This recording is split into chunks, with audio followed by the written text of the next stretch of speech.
belle. Non, mais il faut absolument que je partage ça avec vous de l'autre côté du poste, parce que pendant qu'on écoutait les consignes, il y a Philippe Renard qui faisait exactement les mêmes consignes. C'était juste hilarant. Tu veux pas nous faire le coup de la détente pendant l'avion? C'était comment? Ah ouais, non, mais il a raison, parce qu'il faut se détendre, hein, parce que sinon, c'est trop dur. Alors, je voudrais rappeler qu'il y a ce film, il y a des exercices à faire, et puis sachez que maintenant, il y a des bas de contention. Les bas de contention, Ah oui. le principe, c'est de serrer les veines pour que le sang ne reste pas en bas du pied. Mais regardez comme elles sont sexy. Regardez, Violaine, est-ce que vous metteriez ça pour partir? Bah oui, avec un pantalon par-dessus pour le cacher quand même. Cacher la couleur. Pour les hommes, il y a aussi des belles chaussettes, hein, mais on rigole, mais maintenant, elles sont beaucoup plus... Parce qu'avant, ils étaient moches, et c'est vrai que maintenant, voilà. ils mettent des Et puis ça marche très bien, tous les médecins phlébologues vous les conseilleront, et puis voilà, c'est joli, ça, voilà. Donc il y a vraiment... Et ça affine la jambe. Et ça affine la jambe, on a même aussi, vous voyez, c'est joli, vous voyez, ça se met... Et alors mon médecin Attendez, les conseille petits, pour la jarretières. circulation du sang un bon verre de vin rouge également. Mais pas seulement pour la circulation du sang, hein. Mais pour le plaisir On aussi. parlait de la circulation. En toute modération, on est tous bien d'accord pour le vin rouge. Violaine, est-ce que vous avez votre petit truc à vous? Parce que vous prenez l'avion des dizaines et des dizaines de fois par an. Vous avez votre petit truc à vous pour... C'est exactement ce qu'il a dit, c'est-à-dire bon, se lever de temps en temps quand même, parce que ça c'est absolument nécessaire, et beaucoup s'hydrater. Ça c'est très important pour la circulation. Et puis sur place aussi, oh là là, parce que les gens n'y pensent pas, ils partent souvent en randonnée comme vous l'aviez dit, et ils manquent d'eau souvent, et prendre des petites lingettes fraîches pour s'hydrater le cou. Là c'est très important, sous les oreilles, et ça vous permet de ressusciter quelquefois, parce que véritablement il fait très chaud dans le désert, et puis avoir un peu de sucre, bien évidemment. Merci beaucoup de tous ces conseils. Merci Richard. Alors, toujours autour de vous, parce qu'on a décidé d'essayer de faire plaisir à Violaine aujourd'hui et de vous apprendre des choses autour du voyage. Après Richard, voici nous, on va s'envoler, notre non Sophie. pas en Égypte, mais au Maroc, avec les caftans, les magnifiques habits traditionnels pour les cérémonies, c'est magnifique. D'ailleurs, avant que tu commences, excuse-moi Sophie, ils ont une histoire, ces cartans. C'était utilisé quelque part avec un vrai lien historique pour les fêtes, les choses comme ça. Oui, oui, absolument. C'est vraiment des très très vieux folklores qu'on retrouve d'ailleurs pas essentiellement au Maroc. J'imagine en Égypte aussi. En Égypte, en Tunisie, dans beaucoup d'autres endroits. Mais c'est vrai qu'actuellement, bon, quand on voit des fêtes folkloriques, c'est surtout au Maroc. Et il se trouve que les Marocains, les stylistes marocains, 10 stylistes marocains créent tous les ans des caftans, mais c'est vraiment de la couture, des caftans magnifiques, c'est vraiment, il y a des défilés, et cette année on a eu la chance d'avoir un défilé pour fêter leurs 10 ans, un défilé à Paris, regardez comme c'est somptueux, donc c'est vraiment le caftan réactualisé, parce qu'avant on ne montrait pas du tout le corps, vous avez vu là les petits boléros. C'est super sexy en fait. Hein. Ah, c'est magnifique, donc c'est fait de broderie, de perles. Au Maroc on voit pas trop le corps, hein, mais bon. Oui, mais là c'est magnifique. Créé par des créateurs, donc c'est somptueux, donc il y a des perles, c'est vraiment du tissu noble et c'est travaillé à la main, c'est damasquiné. C'est somptueux. Donc ils étaient à Paris le 28 octobre, donc on a réussi à récupérer quelques images.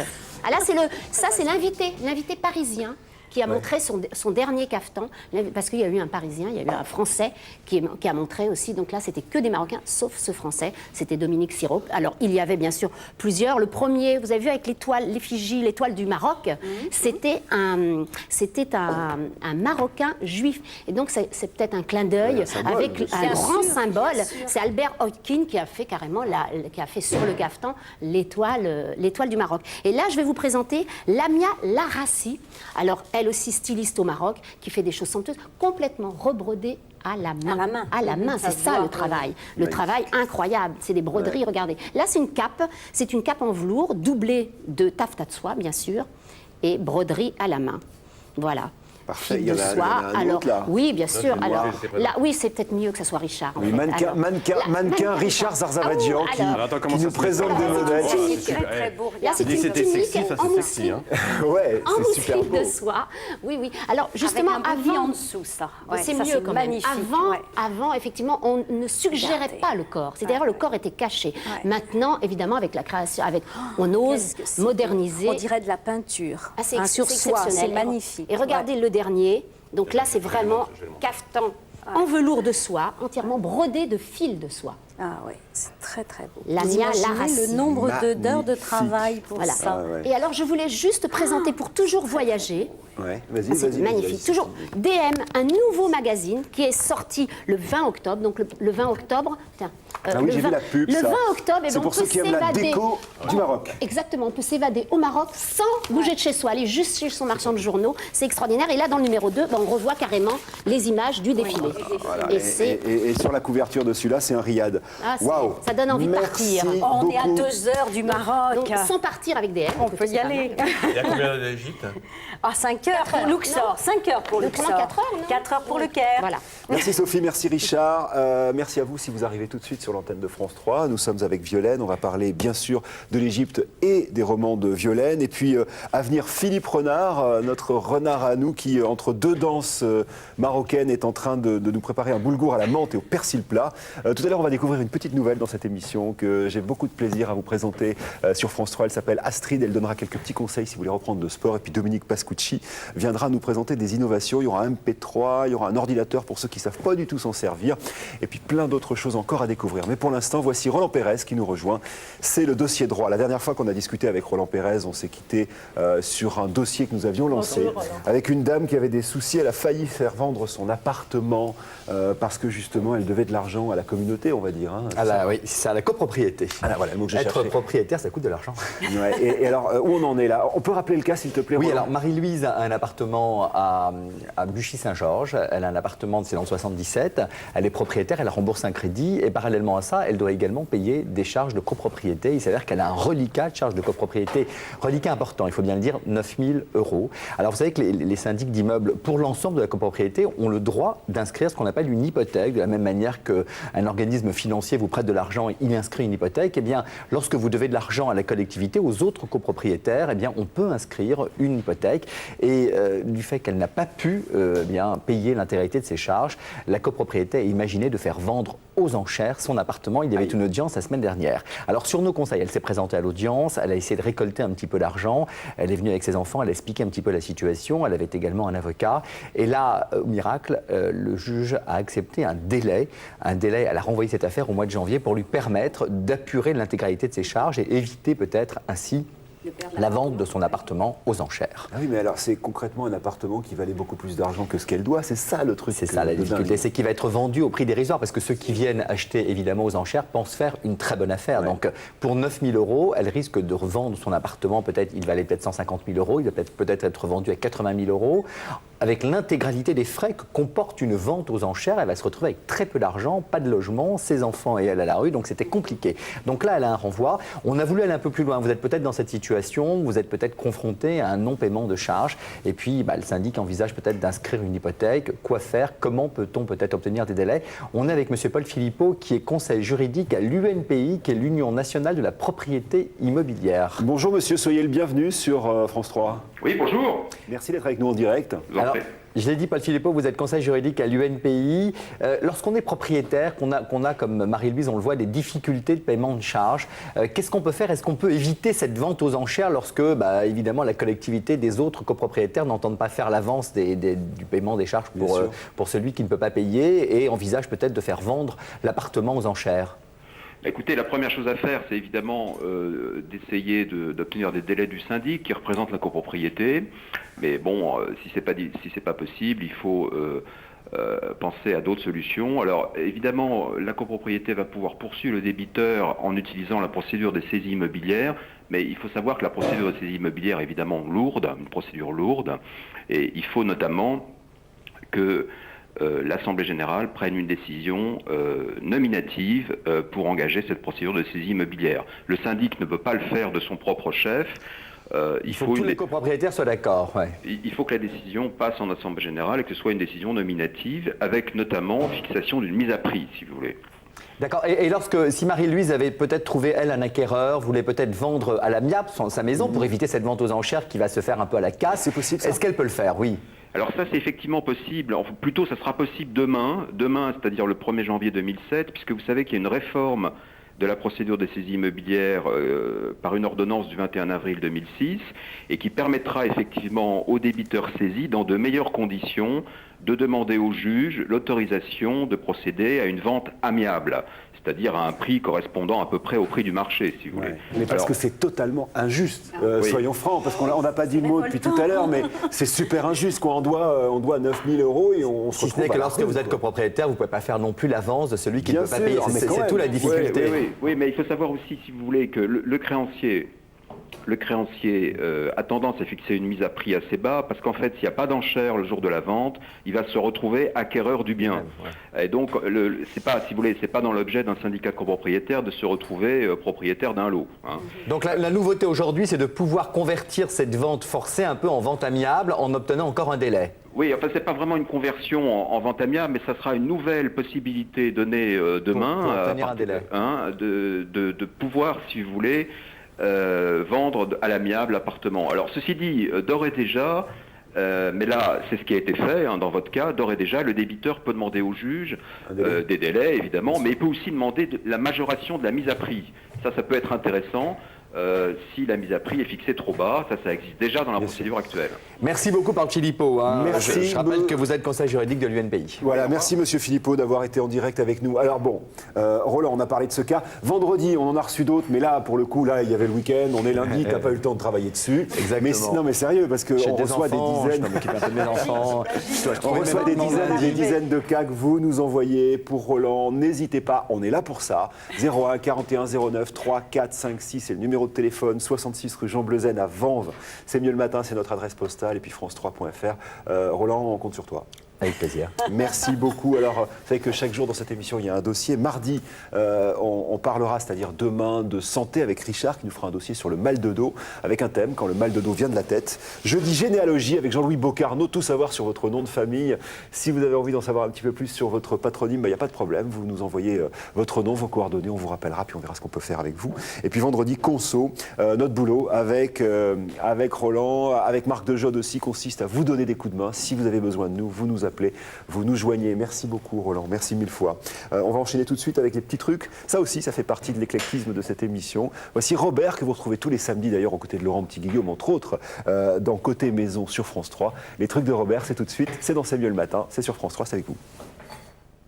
Vous avez quelque chose à fixer sur un mur, un tableau, n'importe quoi, et le problème, c'est de choisir la bonne cheville. Mais pour choisir la cheville, il faut déjà savoir comment est le mur. Alors, les murs, en général, on va dire qu'ils sont de trois types.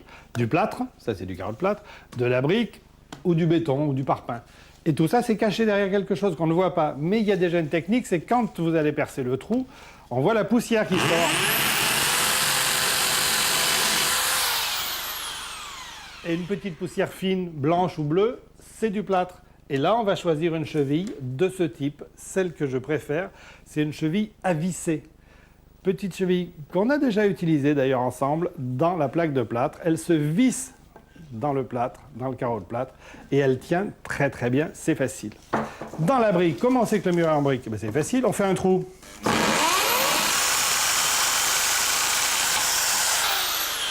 Et la poussière qui sort, eh ben, elle est rouge, donc on sait que c'est de la brique. Et là, on va choisir une cheville, par exemple comme celle-là, qui est une cheville en plastique, qui va s'écarter à l'intérieur de la brique.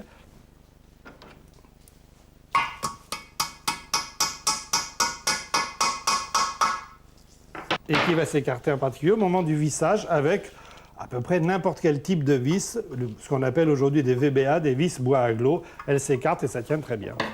Et dans le béton ou le parpaing, quand je fais un trou,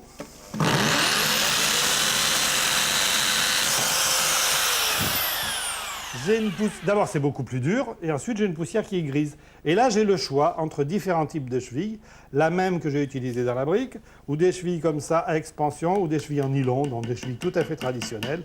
On met la cheville, et pour fixer, ben, ça sera aussi simple.